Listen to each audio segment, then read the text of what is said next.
hana-hana. Lenyan negara ditanggung terhadap kesehatan nyangkung bangsa setara. Lenyan negara ditanggung terhadap kepentingan rumah rakyat, ditanggung jauh terhadap lapangan kerja rakyat, ekonomi rakyat. Yang ke saboh bangsa yang tersara dengan bangsa dunia. Gaji bangsa dunia orangnya sebulan minimal 25 juta. Rata-rata na yang 50 juta. Di orang Aceh orangnya gaji 1 juta 64. Untuk kademe gaji 1 jutanya payah tak pulau lampu. Belum 100 juta. Baru kademe gaji 1 juta. Yang nekan tanda-tanda bangsa mentongkip di penjajahan. Yang harus lepas. Berarti di Aceh nyan hana mesti terlalu ditanya aman nyaman dengan hana sabuh tindakan-tindakan kekerasan fisik. Tapi orangnya yang sangat menyakitkan adalah tindakan moral karena hidup betul di bawah garis kemiskinan yang lebih sakit daripada tahun perang. Maka itu diwali jadi bego keti mati ya pak ibadah tak dengar perintah bangsa lain, tak dengar tak jalankan undang-undang baik, apalagi tak semua daripada bendera lain dan tajuk jabatan pak bangsa lain, tak dengar perintah jadi bego keti mati pun. Yang tanda-tanda darah yang betul-betul sebagai darah Aceh yang hanya mentukar yang sabuk karakter. Yang kedua yang adalah uronyo yang terjadi di Aceh yang betul paham bahwa terjadi pengkhianatan yang paling raih gabungnya sejak Aceh yang dilakukan oleh Malik bagaimana cara-carakan yang bukti pengkhianatannya awalnya dino senang-senang dengan RI, senang-senang dengan jabatan-jabatan BRI. Sementara tentera dibubarkan, budi dikokok yang hasil dari merepe-repe bangsa Aceh. Yang demi perjuangannya bangsa Aceh gitim kurbendro, uring inong Aceh, darah Aceh, urun puha Aceh, diperkosa, gitim habis nyawang pada gebi perkosaan. Yang yang terjadi akibat perang panjangnya.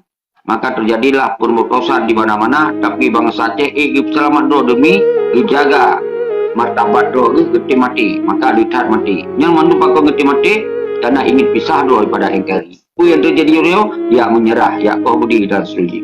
Yang sabuh situasi yang terburuk sejak Aceh. Golong pernah perjuangan di dunianya, ya menyerah, ya pekong hukum tempat yang menyerahnya. Yang golong oleh tinggi-tinggi. Tapi yang ke di Aceh.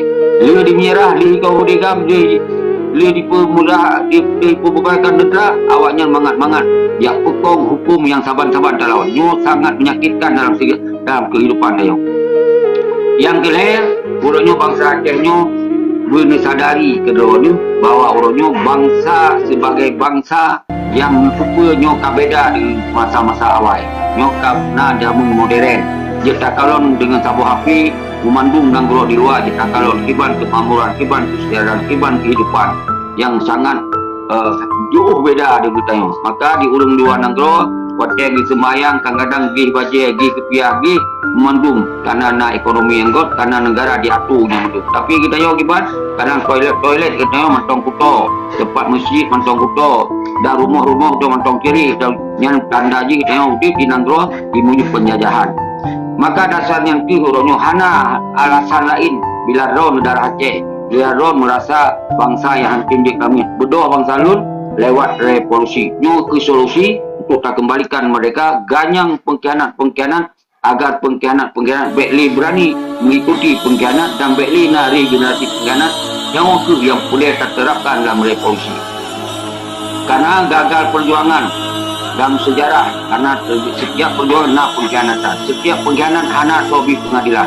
Maka dalam revolusi uronyo yang ke depan adalah lawan pengkhianat di pengadilan kepada pengkhianat, kita harta-harta pengkhianat ini baru akan kita lanjutkan perjuangan, baru Aceh akan menjadi lagi cita-cita bangsa, baru Aceh lagi terjadi lagi setara dengan bangsa dunia, karena akan tamat dulu, akan terjalankan hukum dulu, akan nikmati sumber alam dulu tanpa dipinta dulu, tanpa diatur dulu, tanpa dikuras oleh dulu. Lagi contoh, Assalamualaikum warahmatullahi wabarakatuh.